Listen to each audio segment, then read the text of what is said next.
કેમ છો વિદ્યાર્થી દોસ્તો? આ પહેલાના ગ્રામરના 3 પીરિયડ આપણે લઈ ચૂક્યા છીએ અને આજે ગ્રામરના ચોથા પીરિયડમાં તમારું સ્વાગત છે. આપણે ગ્રામરની અંદર સિમ્પલ પ્રેઝન્ટ ટેન્સ સાદો વર્તમાન કાળ નો અભ્યાસ કર્યો હતો. વિદ્યાર્થી દોસ્તો, જ્યારે આપણે સિમ્પલ પ્રેઝન્ટ ટેન્સ ભણ્યા ત્યારે મેં તમને કહ્યું હતું કે ટેન્સ કાળ એટલે ક્રિયાપદ. Change the text as shown. નીચે દર્શાવ્યા પ્રમાણે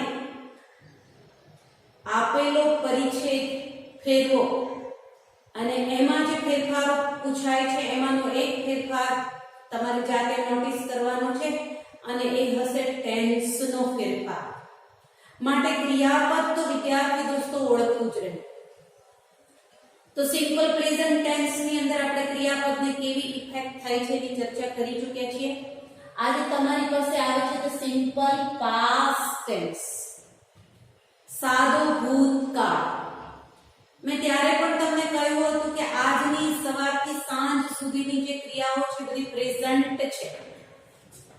ગઈકાલની જે ક્રિયાઓ છે એ પાસ્ટ છે અને આવતીકાલે જે ક્રિયાઓ થવાની છે એ ફ્યુચરની છે. તો આજે આપણે જે ચર્ચા કરવા જઈ રહ્યા છીએ એ ક્રિયાઓ ગઈકાલની છે, ભૂતકાળમાં બનેલી ક્રિયાઓ. તો ભૂતકાળની ક્રિયાઓ દર્શાવવા માટે થઈને પહેલા સીધું ગણિત વિદ્યાર્થી દોસ્તો એ છે કે ક્રિયાપદનું ભૂતકાળનું રૂપ એમાં વાપરવું પડે.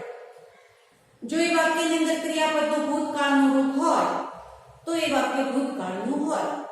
જો એ વાક્યની અંદર રહેલું ક્રિયાપદનું રૂપ ચાલુ ભૂતકાળનું હોય તો એ વાક્ય ચાલુ ભૂતકાળનું હોય. જો એ વાક્યની અંદર રહેલું ક્રિયાપદનું રૂપ પૂર્ણ ભૂતકાળનું હોય તો એ વાક્ય પૂર્ણ ભૂતકાળનું કહેવાય. એટલે સાદા ભૂતકાળનું વાક્ય બનાવવું હોય તો એમાં કેવું ક્રિયાપદ વાપરવું પડે?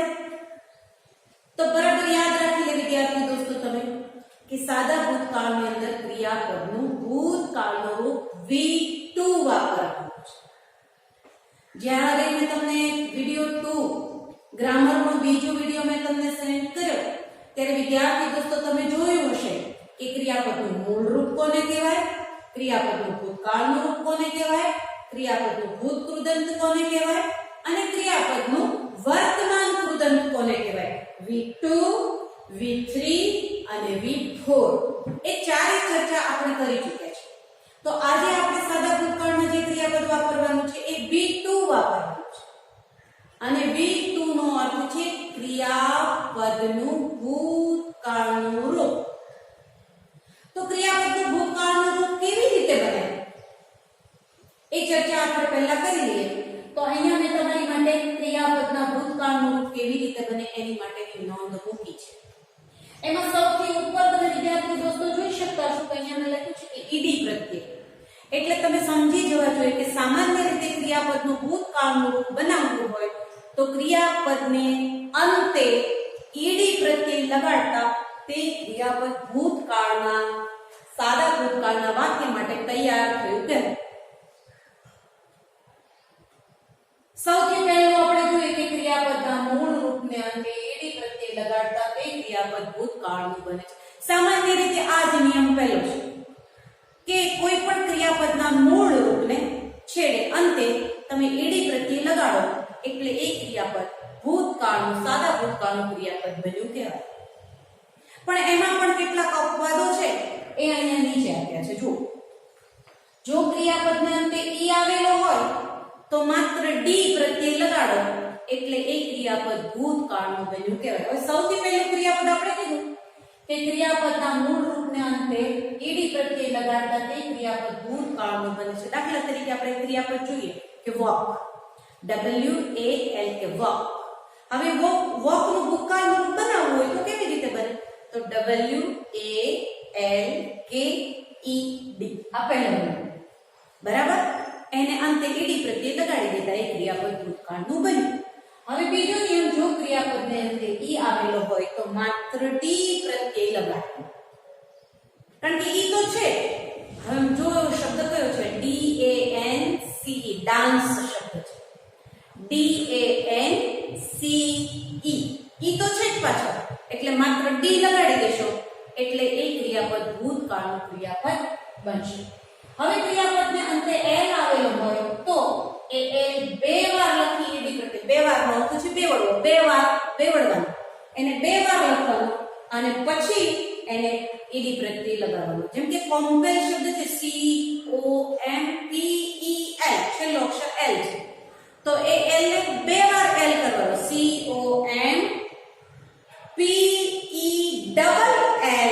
COMPELLED તો compelled. તો આ બરાબર યાદ રાખજો. જો ક્રિયાપદને અંતે વ્યંજન અક્ષર હોય અને વ્યંજન પહેલા આખા શબ્દમાં એક જ સ્વર હોય તો છેલ્લો વ્યંજન બેવડી ઈડી પ્રત્યય લગાવો. જેમ કે સ્ટોપ શબ્દ છે STOP. હવે P અક્ષર છે એ અંગ્રેજી ભાષાનો વ્યંજન અક્ષર છે અને એની આગળનો અક્ષર O છે એ સ્વર અક્ષર છે એટલે ડબલ PED. બરાબર જોજો ડબલ PED. સ્ટોપ ક્રિયાપદના અંતે y આવેલો હોય અને y ની પહેલાનો અક્ષર સ્વર હોય તો ત્યાં કોઈ ઇફેક્ટ નહીં કરવાની ઈડી પ્રત્યય નિયમ પ્રમાણે લગાડવાનો. પરંતુ છેલ્લો અક્ષર y હોય અહીંયા છે જો પરંતુ y ની પહેલાનો અક્ષર વ્યંજન હોય તો y ને શું કરવાનું કાઢી નાખવાનું અને પછી IED લગાડવાનું. જેમ કે ક્રાય શબ્દ છે CRY ક્રાય એટલે રડવું બરાબર તો y ને શું કરવાનું કાઢી નાખવાનું અને ત્યાં IED લગાડો એટલે ભૂતકાળનું રૂપ બને CRIED ક્રાય. કેટલાક ક્રિયાપદો અનિયમિત રીતે બને છે. જેમ કે બાય હોય તો એનું બોટ બને છે ગો હોય તો વેન્ટ બને છે. આ વિદ્યાર્થીઓ તમારે એ અનિયમિત રૂપો યાદ રાખવાના. વારંવાર તમે વાક્યમાં વાપરશો એટલે તમને યાદ રહી જશે. અને કેટલાક ક્રિયાપદો એવા છે કે જે મૂળના મૂળ જ રહે છે. જેમ કે put put put cut cut cut એમાં કોઈ પરિવર્તન નથી. એટલે સૌથી પહેલું ક્રિયાપદનું ભૂતકાળનું રૂપ કેવી રીતે બનાવવું તો એના માટેની આ સમજ છે. મેં અહીંયા તમને સમજણ પણ આપી છે છતાંય તમને ન સમજે તો નિરાતે અમે બેસી અને વિડીયોમાં જોઈને વાંચી લેજો નિરાતે અને પછી એનો અભ્યાસ કરી લેજો. ચાલો હવે આપણે જોઈએ અહીંયા કેટલાક એક્ઝામ્પલ્સ તમારા માટે મેં મૂક્યા છે. વિદ્યાર્થી દોસ્તો મેં તમને કહ્યું હતું કે કોઈ પણ કાળની અંદર આપણે ત્રણ પ્રકારે વાર્તાલાપ જીવનમાં કોમ્યુનિકેશન કરીએ છીએ. એક તો એફર્મેટિવ એટલે કે હકાર વાક્ય હોય અથવા તો નેગેટિવ એટલે નકાર વાક્ય હોય અને ઇન્ટ્રોગેટિવ એટલે પ્રશ્નાર્થ વાક્ય રચના હોય. તો ત્રણે ત્રણ પ્રકારની અહીંયા સાદા ભૂતકાળની પ્રશ્ન વાક્ય રચનાઓ મેં આપી છે. ચાલો આપણે જોઈએ. I had my sister yesterday. વિદ્યાર્થી દોસ્તો તમે એને બરાબર નોંધ લેજો કે had ક્રિયાપદને અંતે જો ઈડી પ્રત્યય લાગ્યો છે બરાબર અને yesterday શબ્દ વાપર્યો છે સમયદર્શક શબ્દ અહીંયા yesterday વપરાય છે. ક્રિયાપદનું કેવું રૂપ છે આ તો આ ક્રિયાપદનું ભૂતકાળનું રૂપ છે. અહીંયા જે વપરાયું છે એ ક્રિયાપદનું ભૂતકાળનું રૂપ છે એટલે બરાબર એની નોંધ લેશો. આ છે ક્રિયાપદનું ભૂતકાળનું રૂપ જેને આપણે ઓળખીએ છીએ V2. ત્યાર પછીના વાક્યની અંદર વિદ્યાર્થી દોસ્તો જો we went to the garden last week. અહીંયા પણ તમે જોશો કે went છે એ ક્રિયાપદનું V2. V2 નો અર્થ છે સાદો ભૂતકાળનું ક્રિયાપદ. Sachin played well. અહીંયા પણ તમે જોશો કે ક્રિયાપદનું V2. વિદ્યાર્થી દોસ્તો તમે અહીંયા નોંધ લીધી હશે કે અહીંયા આ પહેલું ક્રિયાપદ આપણે જે પહેલો નિયમ આપ્યો છે એવું જ ક્રિયાપદ છે હેલ્પ. મૂળ ક્રિયાપદ હેલ્પ હતું અને હેલ્પ ને લાગેલો પ્રત્યય અહીં છે. આ અનિયમિત છે. અનિયમિત એમાં છેલ્લે લખેલું છે એ અનિયમિત રૂપ છે. આ વાય પર વાય ની આગળનો અક્ષર સ્વર માટે ઈડી પ્રત્યય લાગ્યો છે. અહીંયા તમે જોશો આ વિઝિટેડ ક્રિયાપદ. ક્રિયાપદની બરાબર નોંધ લેવાની છે વિદ્યાર્થી દોસ્તો. એટલે મને લાગે છે કે આ અનિયમિત છે. બાય નું થયું છે બોર્ડ. આ છે V2. તો વિદ્યાર્થી દોસ્તો અહીંયા તમે જોઈ શકો છો કે આ ક્રિયાપદની ઇફેક્ટના આધારે જ તમે વાક્યને ભૂતકાળમાં ફેરવી શકો છો. અહીંયા હવે એ જ વાક્યનું નેગેટિવ વાક્ય બનાવવું હોય તો કેવી રીતે બને? તો તમે પેલામાં ડુ નોટ અને ડઝ નોટ ઉમેરતા હતા, એમાં થોડો સૂક્ષ્મ ફેરફાર અહીંયા છે કે અહીંયા આપણે ડીડ નોટ ઉમેરીએ છીએ. જુઓ નકાર વાક્ય જોઈ શકો છો વિદ્યાર્થી દોસ્તો, બધા વાક્યોમાં આપણે ડીડ નોટ ઉમેરીએ છીએ. નકાર વાક્ય બનાવવા માટે એક તો ડીડ નોટ ઉમેરવાનું છે અને બરાબર યાદ રાખજો ક્રિયાપદનું કેવું બનાવી નાખવાનું છે? મૂળ રૂપ. જ્યારે તમે નકાર વાક્ય બનાવો ત્યારે ક્રિયાપદનું કેવું રૂપ બનાવશો? મૂળ રૂપ. જો વિદ્યાર્થી દોસ્તો અહીંયા ગો છે એ ક્રિયાપદનું મૂળ રૂપ બન્યું છે પ્લસ ડીડ નોટ. અહીંયા પ્લે ક્રિયાપદનું મૂળ રૂપ બન્યું છે મૂળ રૂપ. અહીંયા તમે જોશો વિઝિટ ક્રિયાપદનું મૂળ રૂપ ડીડ નોટ પ્લસ ક્રિયાપદનું મૂળ રૂપ. અહીંયા જો ડીડ નોટ પ્લસ બાય ક્રિયાપદનું મૂળ. તો પ્રશ્ન નકાર વાક્યની અંદર નેગેટિવ વાક્યની અંદર તમારે ડીડ નોટ ઉમેરવાનું છે અને સાથે ક્રિયાપદનું મૂળ રૂપ બનાવવાનું છે. ત્રીજું ઇન્ટ્રોગેટિવ સેન્ટેન્સીસ, પ્રશ્નાર્થ વાક્ય રચના. તો પ્રશ્નાર્થ વાક્ય રચના બનાવતી વખતે તમે સાદા વર્તમાન કાળમાં ડુ અને ડઝ આગળ મૂકતા હતા, એની જગ્યાએ આપણે ડીડ મૂક્યું છે. Did Sachin play with. તો અહીંયા પણ તમે જુઓ કે વાક્યના પ્રારંભમાં ડીડ ક્રિયાપદનું મૂળ રૂપ અને વાક્યના અંતે પ્રશ્નાર્થ ચિહ્ન મૂકવું જ પડે. બરાબર જોજો વિદ્યાર્થી દોસ્તો, અહીંયા પણ તમે જોઈ શકો છો કે વાક્યના પ્રારંભમાં ડીડ ક્રિયાપદનું મૂળ રૂપ અને વાક્યના અંતે પ્રશ્નાર્થ ચિહ્ન. તો વિદ્યાર્થી દોસ્તો ત્રણ પ્રકારની વાક્ય રચના અહીંયા આપણે આપી છે: હકાર વાક્ય, નકાર વાક્ય અને પ્રશ્નાર્થ વાક્ય રચના સાદા ભૂતકાળમાં. અને સાદા ભૂતકાળનું ક્રિયાપદનું ભૂતકાળનું કેવી રીતે બને એ પણ આપણે ત્યાં આપ્યું છે. વિદ્યાર્થી દોસ્તો અહીંયા તમે જોશો કે અહીંયા સાદા ભૂતકાળની અંદર કેવા સમયદર્શક શબ્દોનો ઉપયોગ કરી શકાય? તો yesterday, last Sunday, last week, last month, last year, once, 2 days ago, in 2000, on one day. અને આથી પણ બીજા ઘણા જેમ જેમ તમે વધારે વાક્યો બનાવશો તેમ તમને એનો પરિચય થતો રહેશે. તો વિદ્યાર્થી દોસ્તો બરાબર યાદ રાખજો, સાદા ભૂતકાળના વાક્યમાં હંમેશા ક્રિયાપદનું ભૂતકાળનું રૂપ વાપરવાનું છે.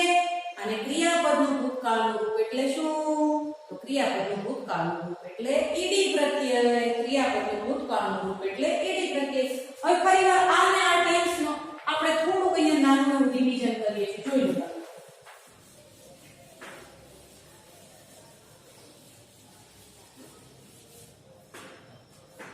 માની લો કે તમારી પાસે ટુ પ્લે ક્રિયાપદ છે.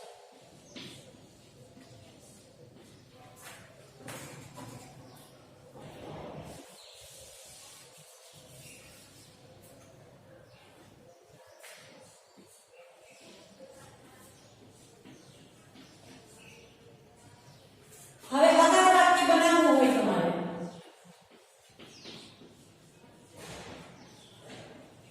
અને માની લો કે શી ની સાથે તમારે બનાવવું છે, તો તમારે આવું બનશે.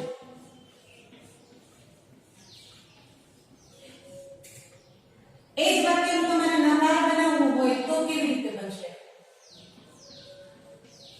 તો તમારે આવી રીતે બનાવવું પડશે.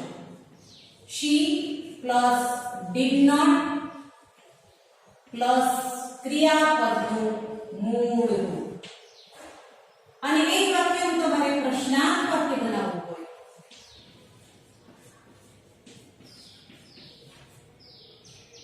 ત્રણ પ્રકારની વાક્ય રચના હોય હંમેશા બધા કામમાં.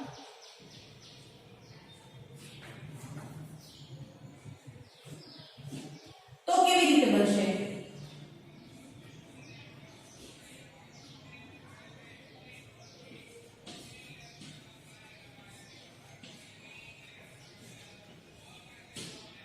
જો તો વિદ્યાર્થી દોસ્તો અહીંયા એક આપણે ક્રિયાપદ લઈને ત્રણ વાક્ય બનાવ્યા. she played, she did not play અને did she play. આ બરાબર મનની અંદર આ ત્રણેય વાક્ય રચના જશે મને લાગે છે. અને બરાબર યાદ રાખજો વિદ્યાર્થી દોસ્તો કે હંમેશા સાદા ભૂતકાળના વાક્યમાં સાદા ભૂતકાળનું ક્રિયાપદ એટલે કે અહીંયા મેં લખવાનું બાકી રહી ગયું છે પણ હું એ ઉમેરું છું. તમારે જે વાપરવાનું છે એ છે V2 અને V2 એટલે સાદા ભૂતકાળનું ક્રિયાપદ. તો વિદ્યાર્થી દોસ્તો અહીં આ વિડિયોની નીચે હું એક નાનું એવું સાદા ભૂતકાળ માટેનું હોમવર્ક તમારા માટે મૂકું છું. કેટલાક વાક્યો તમે ઘડતર કરશો અથવા તો હવે તો તમે સિમ્પલ પ્રેઝન્ટ ટેન્સ જાણો છો એટલે હું ત્યાં પરિચ્છેદ મૂકીશ અને નીચે સ્ટાર્ટ લાઈક ધીસ આ પ્રમાણે ફેરવો. એ જો સિમ્પલ પ્રેઝન્ટ ટેન્સમાં ફેરવવાનું હોય તો સિમ્પલ પ્રેઝન્ટ ટેન્સમાં ફેરવજો. સિમ્પલ પ્રેઝન્ટ ટેન્સનો પરિચ્છેદ હોય તો સિમ્પલ પાસ્ટ ટેન્સમાં જે તમને સૂચના મળી હોય એ પ્રમાણેની પરિચ્છેદને તમે ફેરવજો. નીચે નાનું એવું હોમવર્ક તમારા માટે મૂકું છું એ અવશ્ય કરી લેજો અને તરત જ ગ્રુપની અંદર તમે કરેલું હોમવર્ક મૂકી દેજો.